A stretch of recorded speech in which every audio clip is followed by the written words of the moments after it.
ఈ రీసర్వే కానీ ఈ గ్రీన్ కో విషయంలో కానీ ఎవరిది క్రెడిట్ ఎవరిది కాదు రామ్నాథ్ గారు?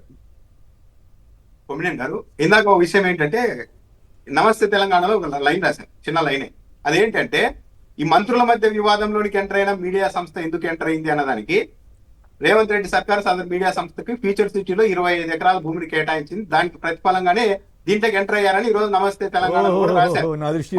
ఎంతవరకు అది ఇంట్రెస్టింగ్ వార్త చెప్పారు. సో గిట్టుబాటే, అక్కడే గిట్టుబాటే ఇక్కడే గిట్టుబాటే, మొత్తం ఆయన ఏం చెప్తే అయ్యే పైరువీలు నడిచిపోతాయి కదా, హ్యాపీగా, ఇబ్బంది ఉండదు అని వాళ్ళు రాశారు. ఇప్పుడు చంద్రబాబు నాయుడు గారి క్రెడిట్ చోరీ గురించి చూస్తే ఫస్ట్ టైం చంద్రబాబు నాయుడు గారు ఎక్కడో డిఫెన్స్ లో పడ్డారు. ఇదివరకు ఏకదాటిగా తాను అన్ని కనిపెట్టాను అన్ని తెచ్చానని చెప్పిన చంద్రబాబు నాయుడు గారు ఈ మధ్య ఎక్కడో నేను చెబుతున్న మాటలన్నీ ప్రజలకు అర్థమైపోతున్నాయి, ప్రజలు దాన్ని ఇంకోలా తీసుకుంటున్నారు అనుకున్నారేమో అని ఫస్ట్ టైం క్రెడిట్ చోరీ మీద స్పందించారు చంద్రబాబు నాయుడు గారు. నేను చేసిన వాటిని క్రెడిట్ చోరీ అంటున్నారని చెప్పి తిరిగి ఎదురుదాడి చేసే ప్రయత్నం చేశారు. కానీ ఎవరికైనా చాలా సింపుల్ గా అర్థమైపోతుంది చంద్రబాబు నాయుడు గారి వైఖరి ఎలా ఉంటుంది ఈ అంశాల్లో అన్నది చూస్తే. ఈ ఒక్కటే కాదు, మీరు బాగా గమనిస్తే ప్రజలందరికీ అర్థం కావడానికి వెంకటేశ్వర స్వామికి వైభవం రావడానికి తెలుగుదేశం పార్టీనే కారణం.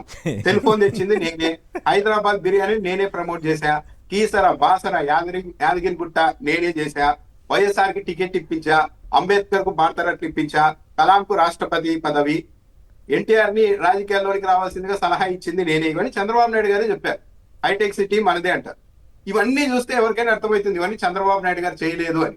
కానీ అవన్నీ నేనేం చేశానని చెప్తున్నారు. ఇప్పుడు లేటెస్ట్ గా సంక్రాంతి పండగకి 30 లక్షల మంది వచ్చారంటే అది మనస్ఫూర్తి అని కూడా క్లెయిమ్ చేసుకునే పరిస్థితికి చంద్రబాబు నాయుడు గారు వెళ్ళిపోయారు. ఈ గ్రీన్ కో అనే దాని మీద అప్పట్లో పెద్ద ఎత్తున అవహేళన చేశారు. ఎందుకు చేశారు అంటే ఆ కంపెనీ యాజమాన్యం వైసీపీలో ఉండేటప్పుడు కాబట్టి వీళ్ళంతా కలిసి ఊరికే డమ్మీగా ఇవన్నీ ఒప్పందాలు చేసుకుంటున్నారని మాట్లాడారు. ఈ గ్రీన్ అమ్మోనియం సంబంధించిన ఈ ప్లాంట్ ఏర్పాటుకి సంబంధించినవన్నీ 2022లోనే పనులు మొదలయ్యాయి. 2024 ఏప్రిల్ అంటే ఇంకా వైసీపీ ప్రభుత్వం ఉండగానే ఆ కాకినాడలో నాగార్జున ఫెర్టిలైజర్ కి సంబంధించిన ఓల్డ్ ప్లాంట్ ఉంటే దాన్ని వీళ్ళు తీసుకొని దాంట్లో గ్రీన్ అమ్మోనియం తయారీకి అనుకూలంగా మార్చుకునేలాగా కాంపిటీషన్ కమిషన్ ఆఫ్ ఇండియా కూడా ఆమోదం తెలిపింది. 2023లోనే వైఎస్ఆర్సీపీ ప్రభుత్వ హయాంలోనే ఈ ప్లాంట్ ఏర్పాటుకు జీవోలు ఇచ్చారు. ఇవన్నీ ఉన్నా సరే చంద్రబాబు నాయుడు గారు అది నేనే తెచ్చాము కానీ దాన్ని కూడా క్రెడిట్ చోరీ అంటున్నారు అని చెప్పి ఈ రోజు మాట్లాడుతున్నారు. వైసీపీ వాళ్ళు ప్రతిదీ కూడా జీవోలు చూపిస్తున్నారు. ఇదిగో జీవో పలానా రోజు ఇచ్చాము, ఇగో పలానా రోజు ఈ భేటీ జరిగింది, పలానా రోజు ఈ ఒప్పందం జరిగిందని. కానీ చంద్రబాబు నాయుడు గారు ఎక్కడా కూడా తెలుగుదేశం పార్టీ వాళ్ళు అలా జీవోలు చూపించారు. కేవలం మాదే అంటారు. ఏది ఈ రోజు ప్రారంభోత్సవమో శంకుస్థాపన చేయడమో మాదే అన్నారు. పైగా డేటా సెంటర్ గురించి చూడండి, గూగుల్ తెచ్చాము అంటున్నారు. మీరు గూగుల్ నిజాయితీగా మీరే తెచ్చి ఉంటే ఆ రోజు ఆదానిని కనీసం ఆ ఈవెంట్కి ఎందుకు పిలవలేదు? ఆదాని తనకు తాను ట్వీట్ చేసుకొని దీంట్లో మేము కూడా ఉన్నామనేంత వరకు కూడా రాష్ట్ర ప్రభుత్వం ఎందుకు చెప్పలేదు?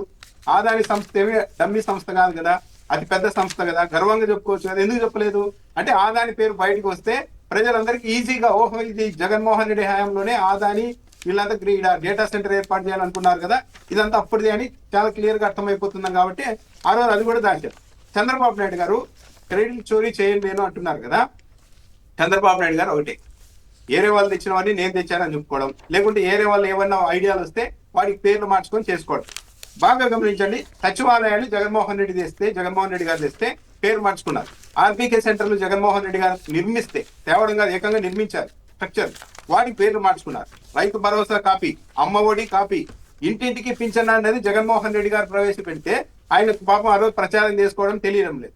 ఈ రోజు ప్రతిరోజు 1వ తేదీ ఏదో ఒక గ్రామానికి వెళ్ళి అక్కడ వాళ్ళతో మాట్లాడి మొత్తం నేనే ఈ ప్లాన్ చేశాను అన్నట్టుగా చంద్రబాబు నాయుడు గారు ప్రచారం చేసుకుంటున్నారు. ఇదంతా క్రెడిట్ చోరీ కిందికి రాదా?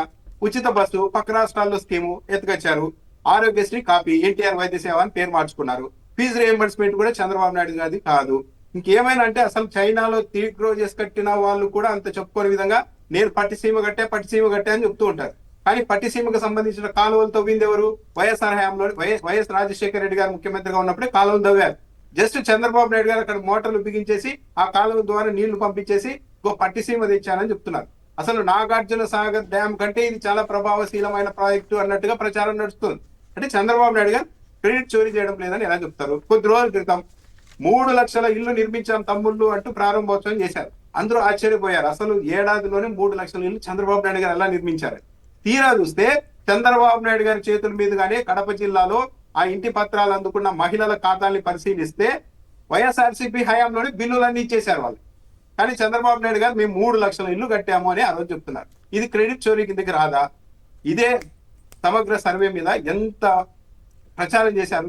మీ భూములు మీకు కాకుండా పోతాయి, అసలు సరిహద్దు రాళ్లే ఉండవు, ఎవరెవరు ఎత్తుకెళ్తారు అని చంద్రబాబు నాయుడు గారు ఈనాడు, ఆంధ్రజ్యోతి మొత్తం అదే పని చేసి తన పెద్ద మొత్తం మీ భూములన్నీ లాగేసుకోవడానికి జరుగుతున్న ఒక పెద్ద స్కెచ్ అని చెప్పి ప్రచారం చేశారు.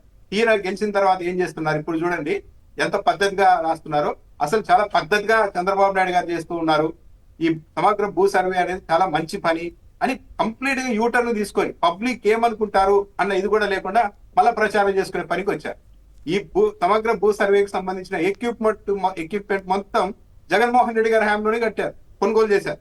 దాదాపు 6,800 గ్రామాల్లో కంప్లీట్ గా అప్పటికే సర్వే కూడా పూర్తయింది. క్యూఆర్ కోడ్ అన్ని కూడా జగన్మోహన్ రెడ్డి మోడలే యాజ్ ఇట్ ఈస్ గా అమలు చేస్తూ ఈ రోజు మా ఫోటో వేయలేదు అదొకటి పట్టుకుంటారు. జగన్మోహన్ రెడ్డి టైంలో ఫోటోలు వేసుకున్నారు, మేము ఫోటోలు లేకుండా రాజముద్రతో ఇస్తున్నామని. కానీ అంత పెద్ద ఐడియా చేసి ఆలోచన చేసి అంత పెద్ద ప్రాజెక్టును చేపట్టిన జగన్మోహన్ రెడ్డి గారికి మాత్రం నిందలు. వీళ్ళు మాత్రం దాన్ని అమలు చేస్తూ మాది క్రెడిట్ అంటారు. కేంద్ర మంత్రి పెమ్మసాని గారు అయితే 400 కోట్ల రూపాయలు ఇస్తోంది మనకి కేంద్ర ప్రభుత్వం, మన పనితీరుని ఈ సర్వేలో మెచ్చి అని చెప్తారు. ఇంకెక్కడ జగన్మోహన్ రెడ్డి గారి హయాంలో ఇది మొత్తం ప్లాన్ చేస్తే ఆయన ఓడించడానికి దీన్ని ఒక ప్రధాన అస్త్రంగా వాడి ఈ రోజు మాత్రం దాన్నే పెట్టుకొని ప్రచారం చేస్తున్నారు. ఇది క్రెడిట్ చోరీ కిందకి రాదా? చంద్రబాబు నాయుడు గారు తొలి నుంచి కూడా గమనించండి, అన్ని ఎవరన్నా తెచ్చిన ఆలోచనలు అవన్నింటి కూడా తన మీడియా బలాన్ని తన ప్రచార బలాన్ని పెట్టుకొని తన ఖాతాలో వేసుకుంటూ ఉంటారు. అవతల వాళ్ళు లేదు అది పలానా వాళ్ళు చేశారు అని చెప్తే చంద్రబాబు నాయుడు అంతకంటే గట్టిగా అరుస్తారు. ఆయన గొంతు చాలా పెద్దది, మీడియా బలం చాలా పెద్దది, ఇంకా గట్టిగా ప్రచారం చేస్తారు.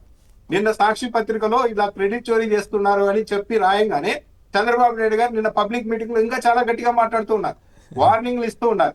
మీకు క్రెడిట్ ఉంది అంటే ఇక్కడ మీకు ఇంట్రెస్టింగ్ విషయం చెప్తాను రామ్నాథ్ గారు. నాకు తెలిసి గతంలో వైసీపీలో ఉండి తర్వాత ఇప్పుడు తెలుగుదేశంలో ఉన్న ఒక నాయకుడు, పెద్ద నాయకుడే ఆయన ఒక సందర్భంలో నాతో అన్నారు, చంద్రబాబు గారు ఎంత అంటే అంతకుముందు కూడా టీడీపీలో ఉన్నాడు ఆయన, ఎంత పెద్దగా గట్టిగా గొంతు బెంచి అరిస్తే అంత పెద్ద అబద్ధం ఉంటుందండి, మా అందరికి తెలిసిన విషయం సరదాగా జోక్గా చెప్పాడు ఆ రోజుల్లో. అంటే కొమ్మనేని గారు నిన్న సాక్షి మీడియాలో రాగానే పబ్లిక్ మీటింగ్ లో చాలా గట్టిగా మాట్లాడుతున్నారు. పైగా ఏం చెప్తున్నారు, చంద్రబాబు నాయుడు గారు మీకంటూ క్రెడిట్ ఉంది, ఆ క్రెడిట్ ఏంటి అంటే ఇసుక మాఫియా, ల్యాండ్ మాఫియా, అది ఇదని మాట్లాడారు చంద్రబాబు నాయుడు. వైసీపీ హయాంలో ఇసుక ద్వారా సంవత్సరానికి 940 కోట్ల రూపాయలు ప్రభుత్వ ఖజానాకు వచ్చేది. ఈరోజు పబ్లిక్ మాత్రం ఇసుకను అదే రేటు కొంటూ ఉన్నారు, కానీ రాష్ట్ర ఖజానాకు 1 రూపాయి ఇస్తుందా? లిక్కర్ మాఫియా అంటున్నారు. ఈ రాష్ట్రంలో బహిరంగంగా లిక్కర్ మాఫియా నడుస్తుంది. లిక్కర్ గురించి కనీసం చంద్రబాబు నాయుడు గారు మాట్లాడకపోతే ఆయనకి గౌరవప్రదంగా ఉంటుంది. ఊరూరో బెల్ట్ షాపులు పెట్టారు వైసీపీ హయాంలో. వీళ్ళ పత్రికలు కానీ తెలుగుదేశం పార్టీ కానీ ఒక్కరోజు ఒక్క నాయకుడైనా ఒక కార్యకర్త అయినా పలానా చోట బెల్ట్ షాప్ నడుపుతున్నారు వైసీపీ వాళ్ళని చెప్పగలిగారా? ఈరోజు బెల్ట్ షాపులు నడుపుతున్నారు. మద్యం షాపు ఏది తగలబెట్టేసుకుంటున్నారు, వాటాలు ఇవ్వడం లేదు. పబ్లిక్ గా తెలుగుదేశం పార్టీ నాయకులు మీడియా సమావేశం ఏర్పాటు చేసి మా ఊర్లో మీరు వైన్ షాప్ పెట్టాలంటే మీకు లైసెన్స్ వచ్చినా సరే మా పెట్టాలంటే 30% వాటా ఇవ్వాలి అని పబ్లిక్ గా ప్రెస్ మీట్ పెట్టి చెప్తే ఏం చేయగలిగారు? ఇవి కదా అసలైన మాఫియాలు, లిక్కర్ మాఫియాలు అంటే. కానీ వీటి ఏటి గురించి మాట్లాడుతూ జూద కేంద్రాలు ఉన్నాయని డిప్యూటీ సీఎం గా ఉన్న పవన్ కళ్యాణ్ గారు డీసీకి లేఖ రాశారు. రాష్ట్ర వ్యాప్తంగా జూద కేంద్రాలు నడుస్తున్నాయని నాకు ఫిర్యాదులు వస్తున్నాయని. ఏది 18 నెలల తర్వాత, ఏదో తొలి నెలలో కూడా కాదు. ఇవన్నీ బహిరంగంగా పల్లెల్లోకి వెళ్తే ఏం జరుగుతోంది అని అందరూ చెప్తున్నారు. కానీ చంద్రబాబు నాయుడు గారు ఎదురుదాడి చేస్తున్నారు తన మీడియా బలాన్ని అడ్డు పెట్టుకొని. రైట్, చెప్పండి. క్రెడిట్ చోరీ అంశం. క్రెడిట్ చోరీ ఇప్పుడు రామ్నాథ్ గారు ఇప్పటి వరకు చాలా విషయాలు చెప్పారు. ఇప్పుడు నేను చెప్తే పార్టీ పరంగా ఏదో చెప్పండి, కానీ ఏదైతే పవన్ కళ్యాణ్ గారు లేదంటే లోకేష్ గారు మాట్లాడినటువంటి మాటలే మీరు వినాలి. ఎవరు చేశారు ఈ యొక్క గ్రీన్ కో సంబంధించినటువంటి అంశంలో, తెప్పించింది ఎవరు, చేసింది ఎవరు అనేటువంటిది నేను ఎక్కువ రెడ్డి గారు మొదటిసారి డావోస్కి వెళ్ళారండి. 8 కోట్ల రూపాయలు ఖర్చు పెట్టి ప్రత్యేక విమానంలో వెళ్ళాడు. అక్కడికి వెళ్ళి ఒప్పందం ఎవరితో కుదిరించుకున్నారు తెలుసా? గ్రీన్ కో ఈ ప్రత్యేకించి గ్రీన్ కో మరొకసారి తెలియాలి కదా ప్రజలు. వీళ్ళు ఇప్పుడు దాకా మన 1.5 కోట్లు భారతదేశం మొత్తం పెట్టుబడితా ఉన్నారు. ఇది సార్ పరిస్థితి. ఇప్పుడు వీళ్ళు ఎలాగా తయారయ్యారంటే ప్రతి అంశం, అంటే ఏ అంశం, ఇప్పుడు ల్యాండ్ టైటిలింగ్ యాక్ట్ కూడా చెప్పారు, దాన్ని ఎంత బదనాం చేయాలో అంత బదనాం చేశారు కదా. వైఎస్ఆర్ కాంగ్రెస్ పార్టీ అధికారులు ఉన్నప్పుడు ఈ భూములను ఆక్రమించుకోవటానికి ఈ సర్వే చేస్తున్నారు అనేటువంటి మాట మాట్లాడటం జరిగింది. దాన్నే ఎన్నికల్లో పెద్ద అస్త్రంగా వాడుకున్నారు. ఒక రకంగా అది చాలా వాళ్ళకి ఉపయోగపడింది భూ సర్వే అనేటువంటిది. అంటే దాదాపు జగన్మోహన్ రెడ్డి గారు ఉన్నటువంటి 5 సంవత్సరాలు మరి 6,000 ఎకరాల పైబడి సర్వేలు చేయడం జరిగింది, రాళ్ళు వేయడం జరిగింది.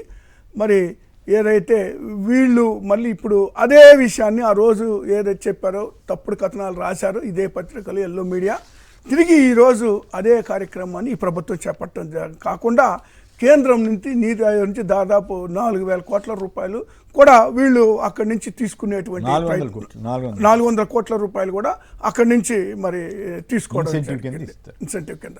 సో ఆ విధంగా అలా వినియోగించుకుంటూ జరుగుతూ ఉంది. మరొక పక్క మళ్ళీ వాళ్ళ ప్రశంసలు కూడా వీళ్ళే తీసుకుంటూ ఉన్నారు. కానీ బదనాం చేసింది ఎవరిని? ప్రభుత్వాన్ని గతంలో. సో అలాంటి పరిస్థితుల్లో కూడా ఇప్పుడు భోగాపురం ఎయిర్పోర్ట్ కూడా అదే అంశం కదండి. ఎయిర్పోర్టు అంశాన్ని కూడా మరి వాళ్ళు ఆ రోజు ఏం చేశారు, 14లో హడావుడిగా రాయడం జరిగింది.